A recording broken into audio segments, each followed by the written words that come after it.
ನಮಸ್ಕಾರ ಸ್ನೇಹಿತರೆ, welcome back to my YouTube channel. ಬನ್ನಿ ಇವತ್ತಿನ ಗೌರಿ ಕಲ್ಯಾಣ ಸಂಚಿಕೆಯಲ್ಲಿ ಏನೇನಾಗುತ್ತೆ ಅಂತ ನೋಡ್ಕೊಂಬರೋಣ. ಇಂದಿನ ಸಂಚಿಕೆಯಲ್ಲಿ ವಿವೇಕ್ ಆಗಿ ಗೌರಿ ಇಬ್ರು ಮುಖಾಮುಖಿ ಆಗಿರ್ತಾರೆ. ನಿನಗೆ ನಾನು ಬರೋದಿಲ್ಲ, ನಿನ್ನಂತವರು ಸಾವಿರಾರು ಅಂತ ಹೇಳಿ ಬೈದು ಅಲ್ಲಿಂದ ಹೊರಟ್ಬಿಡ್ತಾನೆ. ಹೋಗು, ನಿಂಗೆ ಕೆಲಸ ಮಾಡ್ತಾರೆ ಅಂತ ಗೌರಿ ಕೂಡ ಬೈತಾಳೆ. ಈತ ಕಾಂತ ತನ್ನ ಪರಿಚಯದವರಿಗೆಲ್ಲ ಫೋನ್ ಮಾಡಿ ಅಲ್ಲಿ ಹೋಗಕ್ಕೆ ದಿನ ಒಂದು ಪಾರ್ಟಿ ಹೋಗಿ ಟಿಕೆಟ್ ಸಿಗುತ್ತೆ ಅಂತ ಕೇಳ್ತಿರ್ತಾಳೆ. ಯಾರು ಇಲ್ಲ ಅಂತ ಹೇಳ್ತಿರ್ತಾರೆ. ರೀ ಏನಾದರೂ ನೀವು ಹೆಲ್ಪ್ ಮಾಡಿ, ನಿಮ್ಮ ಪರಿಚಯದವ್ರು ಕೇಳ್ರಿ, ನನಗಂತೂ ಆಗೋದಿಲ್ಲ, ನನಗೆ ಯಾರು ಪರಿಚಯ ಇಲ್ಲ ಅಂತ ಹೇಳಿ ಅವರ ಅಪ್ಪ ಕೂಡ ಹೇಳ್ಬಿಡ್ತಾನೆ. ಸರಿ, ಹೇಗಾದ್ರೂ ಮಾಡಿ ನಾವು ಅಲ್ಲಿ ಹೋಗ್ತೀವಿ ಅಂತ ಹೇಳಿ ಕಾಂತ ಹೇಳ್ತಾಳೆ.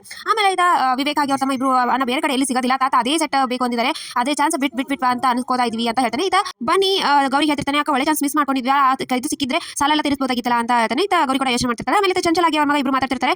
ನಾಳೆ ಬರೋ ಪಾರ್ಟಿಗೆ ನಮ್ಮ ಕಡೆದವರೇ ಆಗಿರಬೇಕು, ಅದಕ್ಕೆ ಒಂದಿಷ್ಟು ಟಿಕೆಟ್ನ ಎತ್ತಿಟ್ಟಿದ್ದೀನಿ ನಾನು ನಮ್ಮ ಕಡೆದವ್ರು ಕೊಡೋಕೆ ಅಂತ ಇಬ್ರು ಮಾತಾಡ್ತಿರ್ತಾರೆ. ಆಮೇಲೆ ಕಾಂತ ಗೌರಿಗೆ ಕಾಲ್ ಮಾಡಿ, ನಿನಗೆ ಟಿಕೆಟ್ ಸಿಗುತ್ತೆ ಅಲ್ವಾ, ನೀನೇ ಕೇಳು, ನಾಳೆ ಪಾರ್ಟಿಗೆ ಹೋಗೋಕ್ಕೆ ನಾವು ಹೋಗಲೇಬೇಕು ಅಮ್ಮ, ನಿನ್ನ ಕೈಯಿಂದ ಸಾಧ್ಯ ಇದೆ, ನೀನೇ ಕೇಳು ಅಂತ ಹೇಳ್ತಾನೆ. ನಾನು ಯಾರನ್ನ ಕೇಳಿ ಅಂತ ಗೌರಿ ಹೇಳ್ತಾರೆ. ನಿನಗೆ ದಿನಬಂಧು ಫ್ಯಾಮಿಲಿಗೆ ದೇವಸ್ಥಾನ ಪೂಜಾರಿ ಪರಿಚಯ ಇದೆ, ಪೂಜಾರಿ ಹತ್ರನೇ ಹೋಗಿ ಕೇಳು, ನಮಗೆ ಟಿಕೆಟ್ ಇದೆ ಅಂತ ಕೇಳ್ತಿಯಲ್ಲ, ಕೇಳ್ತೇ ಬಿಡು ನೀನು ಅಂತ ಗೌರಿಯಮ್ಮ ಇರ್ತಾಳೆ. ಆಮೇಲೆ ಈತ ಗೌರಿ ರೋಡಲ್ಲಿ ಹೋಗ್ತಿರ್ತಾಳೆ. ಇಂದ ವಿವೇಕ್ ಮಾತಾಡ್ತಿರ್ತಾರೆ. ಅಷ್ಟರಲ್ಲಿ ನೋಡಿ ಮೇಲ್ಕಡೆಯಿಂದ ಒಂದು ಬಟ್ಟೆ ಗಂಟು ಅವಳ ಮೇಲೆ ಬೀಳುತ್ತೆ ಅಂತ ಹೇಳಿ ಹಿಂದೆಯಿಂದ ವಿವೇಕ್ ಓಡಿ ಹೋಗಿ ಅವಳನ್ನ ಎಳ್ಕೊಂಡು ಹಿಡ್ಕೋತಾನೆ. ಆಮೇಲೆ ಇಬ್ರು ಮುಖ ನೋಡ್ಕೋತಾರೆ.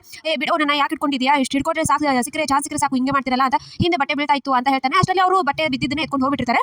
ಏನು ಸುಳ್ಳು ಹೇಳಿ ನಾಟಕ ಮಾಡ್ತಾ ಇದೆಯಾ ಏನು ಅಂತ ಕೇಳ್ತಾನೆ. ಅಷ್ಟರಲ್ಲಿ ವಿವೇಕ್ ಅವ್ರ ತಮಗೆ ತಾತನಿಂದ ಕಾಲ್ ಬರುತ್ತೆ. ತಾತ ಇಲ್ಲೇ ಸಿಕ್ಕಿದ್ದಾರೆ, ಮಾಡ್ತಾ ಇದೀವಿ ಟೆಂಟ್ ವ್ಯವಸ್ಥೆ ಅಂತ ಹೇಳ್ತಾನೆ. ನೀನಕ್ಕೆ ಒಪ್ಕೊಂಡೆ ಅಂತ ಕೇಳಿದ ತಕ್ಷಣ ಇಲ್ಲ ಮೇಡಮ್ ಪ್ಲೀಸ್ ಒಪ್ಕೊಳ್ಳಿ ಅಂತ. ಸರಿ, ನಿಮ್ಮ ನೋಡಿ ನಾನು ಒಪ್ಕೋತಾ ಇದ್ದೀನಿ ಅಂತ ಹೇಳ್ತಾಳೆ. ಅಷ್ಟರಲ್ಲಿ ಗೌರಿಗೆ ಅವ್ರ ಅಮ್ಮ ಕಾಲ್ ಮಾಡಿ ಇಸ್ಕೊಂಡ್ಯಾ ಪೂಜಾರಿ ಹತ್ರ ಟಿಕೆಟ್ ಸಿಗ್ತಾ ಆ ಥರ ಎಲ್ಲ ಕೇಳ್ತಾಳೆ. ಸರಿ, ನಾನು ಏನಾದ್ರು ಮಾಡ್ತೀನಿ ಅಂತ ಗೌರಿ ಹೇಳ್ತಾಳೆ. ಅಷ್ಟರಲ್ಲಿ ಗೌರಿ ಅವ್ರ ತಮ್ಮನಿಗೆ ಕೇಳ್ತಾಳೆ, ನನಗೆ ನಾಳೆ ಪಾರ್ಟಿಗೆ 3 ಟಿಕೆಟ್ ಬೇಕಾಗಿತ್ತು ಅಂತ. ನಿಮಗೆ ಇಲ್ಲ ನನ್ನ ಪರಿಚಯದವ್ರು ಬೇಕು ಅಂತ ಹೇಳಿದ ತಕ್ಷಣ ಅವ್ನು ಟಿಕೆಟ್ ಕೊಡ್ತಾನೆ. ಆಮೇಲೆ ಗೌರಿ ಅಮ್ಮನಿಗೆ ತಂದು ಕೊಡ್ತಾಳೆ. ಗೌರಿ ಅಮ್ಮ ಖುಷಿ ಆಗ್ತಾಳೆ. ನಂತೂ ನನ್ನ ಮಗಳು ಟಿಕೆಟ್ ಕೊಟ್ಬಿಟ್ಲು ಅಂತ ಹೇಳಿ ಅವ್ರಿಗೆ ಎಲ್ಲರೂ ಕೈ ತುತ್ತು ಕೊಡ್ತಿರ್ತಾಳೆ, ಊಟ ಮಾಡಿಸ್ತಿರ್ತಾಳೆ. ಇದಕ್ಕೇನು ಕಡಿಮೆ ಇಲ್ಲ ನೀನು ಅಂತ ಅವರಪ್ಪ ಬೈತಿರ್ತಾನೆ.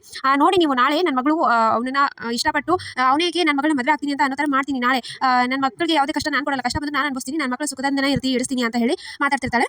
ಆಮೇಲೆ ಗೌರಿ ಅಮ್ಮ ನಾನು ಇವತ್ತು ಟೆಂಟ್ ಹಾಕಕ್ಕೆ ಹೋಗ್ತಾ ಇದ್ದೀನಿ, ಅಲ್ಲಿ ನಾನು ಇವತ್ತು ರಾತ್ರಿ ಅಲ್ಲೇ ಇರ್ತೀನಿ, ನಾಳೆ ಬರ್ತೀನಿ ಅಂತ ಅಲ್ಲಿಂದ ಹೋಗ್ತಾಳೆ. ಆಮೇಲೆ ಈತ ವಿವೇಕ್ ಮನೆಯಲ್ಲಿ ತಾತ ಎಲ್ಲರೂ ಕೇಳ್ತಾರೆ, ಏನಪ್ಪ ಇನ್ನೂ ರೆಡಿ ಆಗಿ ಸ್ಟಾರ್ಟ್ ಮಾಡಿಲ್ವಲ್ಲ, ಏನಿದು ನಾಳೆ ಫಂಕ್ಷನ್ ಅಲ್ವಾ ಅಂತ ಹೇಳ್ತಾರೆ.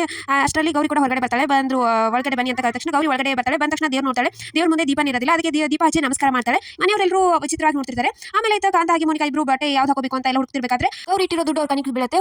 ಅಕ್ಕ ಇಟ್ಟಿರೋ ದುಡ್ಡು ನಮ್ಗೆ ಬೇಕಾದಂತ ಇದನ್ನ ತಗೋಬೋದಲ್ಲ ಅಂತ ಮಾತಾಡ್ತಿರ್ತಾರೆ. ಅಷ್ಟರಲ್ಲಿ ಚಿಕ್ಕ ಮಗಳು, ನೀವು ಇದನ್ನೇ ಮಾಡಿ, ಬರೀ ಅಕ್ಕನ ದುಡ್ಡು ಅಕ್ಕ ಸಾಲ ತೀರ್ಸಕ್ಕೆ ಅಂತ ಇಟ್ಟಿದ್ದಾಳೆ, ಅದನ್ನ ಕರಿತಾ ಇದ್ದೀರಾ, ಅಪ್ಪನ ಹೇಳ್ತೀನಿ ಅಂತ ಅಪ್ಪನ ಕರಿತಾಳೆ. ಅಷ್ಟರಲ್ಲಿ ಅವರಪ್ಪ ಬಂದು ಬೈತಾನೆ, ನಿಮ್ಗೆ ಏನು ಸ್ವಲ್ಪ ರಾಜಕೀಯ ಇಲ್ವಾ, ಅವಳು ಕಷ್ಟಪಟ್ಟು ದುಡಿತಾ ನೀವು ಖರ್ಚು ಮಾಡ್ತಾ ಇದ್ದೀರಾ, ಏನಾದ್ರು ಮಾಡ್ಕೊಳ್ಳಿ ಅಂತ ಬೈದು ಹೊರಟೋಗ್ತಾರೆ. ಆಮೇಲೆ ಇದ್ದಾಗ ವಿವೇಕ್ ಮನೆಯಲ್ಲಿ ಏನಮ್ಮ ಏನ್ ಮಾಡ್ತಾ ಇದೀಯಾ ಅಂತ ಕೇಳ್ತಾರೆ. ನೀನು ನಮ್ಮನೆ ದೀಪ ಹಚ್ಚಾತಿದ್ಯಾ ಅಂತ ಚಂಚಲ ಕೇಳ್ತಾಳೆ. ಇವರೇ ಟೆಂಟಕ್ಕೆ ಬಂದಿರೋರು ಅಂತ ವಿವೇಕ್ ತಮ್ಮ ಹೇಳ್ತಾನೆ. ಅದಕ್ಕೆ ಓ ಕೆಲಸದವಳ ನೀನು ಬಂದು ನಮ್ಮನೆ ದೀಪ ಹಚ್ಚೋದು ಅಂತ ಬೈತಾಳೆ. ದೇವರ ಮುಂದೆ ಯಾವಾಗಲೂ ದೀಪ ಇರಬೇಕು, ಅಂಧಕಾರದಲ್ಲಿ ಇದ್ರೆ ಎಲ್ಲ ಕತ್ಲೆ ಆಗುತ್ತೆ, ಅದಕ್ಕೆ ದೀಪ ಹಚ್ಚಿದೆ ಅಂತ ನಮ್ಮಪ್ಪ ಹೇಳಿದಾನೆ ಅಂತ ಹೇಳ್ತಾಳೆ. ನಿನ್ಗೆ ಒಳ್ಳೆ ಸಂಸ್ಕಾರ ಇದೆ ಅಂತ ತಾತ ಹೇಳ್ತಾನೆ. ಬಂದು ಆಶೀರ್ವಾದ ತಗೋತಾಳೆ. ಇದ್ಯಾಕೋ ಅಂತ ಚಂಚಲ ಕೇಳ್ತಾಳೆ. ಒಳ್ಳೆ ಕಾರ್ಯ ಮಾಡಬೇಕಾದ್ರೆ ಆಶೀರ್ವಾದ ತಗೋಬೇಕು ಅಂತ ಗೌರಿ ಹೇಳ್ತಾಳೆ. ಸರಿ, ಇಲ್ಲಿ ನಮ್ಮ ಪಕ್ಕದಲ್ಲಿ ರೆಸಾರ್ಟ್ ಇದೆ, ಅದ್ರಲ್ಲಿ ಹಾಕಬೇಕು ಅಂತ ಹೇಳ್ತಾರೆ. ಸರಿ ಆಯ್ತು ಅಂತ ಹೇಳಿದ ತಕ್ಷಣ ವಿವೇಕ್ ತೋರ್ಸಪ್ಪ ಅವಳಿಗೆ ಅಂತ ತಾತ ಹೇಳ್ತಾನೆ. ಸೊ ಇಷ್ಟೇ ಇವತ್ತಿನ ಸಂಚಿಕೆ. ವಿಡಿಯೋ ಇಷ್ಟ ಆಯ್ತು ಅಂದ್ರೆ ಲೈಕ್ ಮಾಡೋದು ಮರಿಬೇಡಿ. See in the next vlog. Bye.